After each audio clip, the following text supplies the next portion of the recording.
I recently read an article about a police raid in Rylands, Cape Town, where they discovered abalone and equipment worth 10.3 million rand.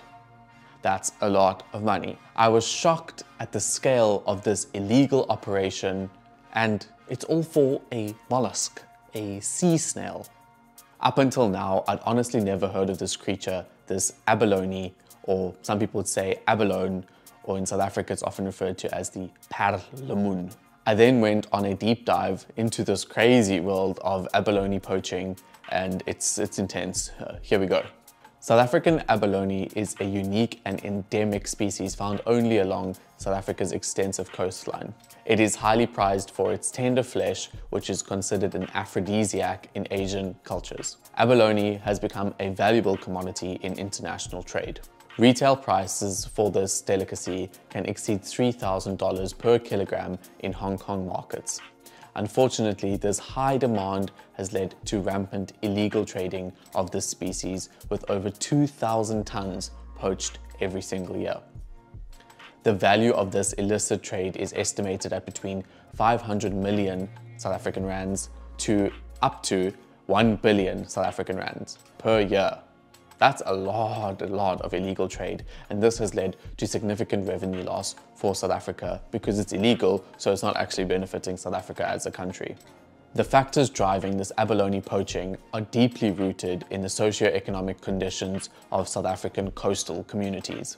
High unemployment rates and poverty, which are exacerbated by the long-staying effects of apartheid, have created an environment where illegal activities are often seen as a necessity for survival.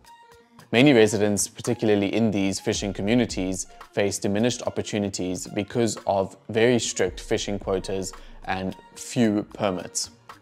This makes sense for conservation of wildlife, but it leads to quite a tough life for the people in these coastal communities.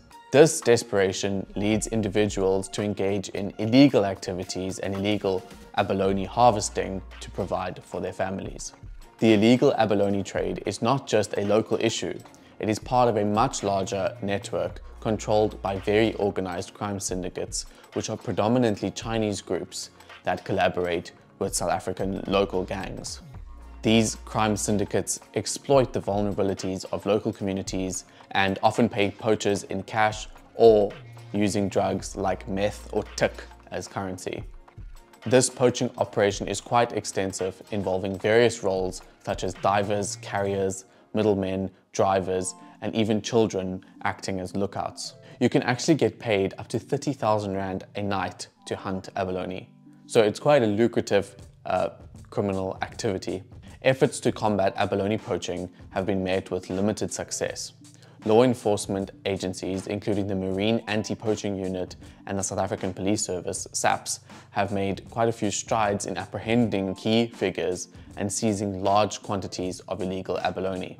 For instance, the recent operation that I mentioned at the beginning of this video led to the confiscation of 11,000 wet and 15,000 dry abalones, valued at over $550,000 US. However, despite these victories, poaching levels are at their highest in 20 years, and the crisis honestly shows no signs of stopping. The biological characteristics of abalone complicate recovery efforts.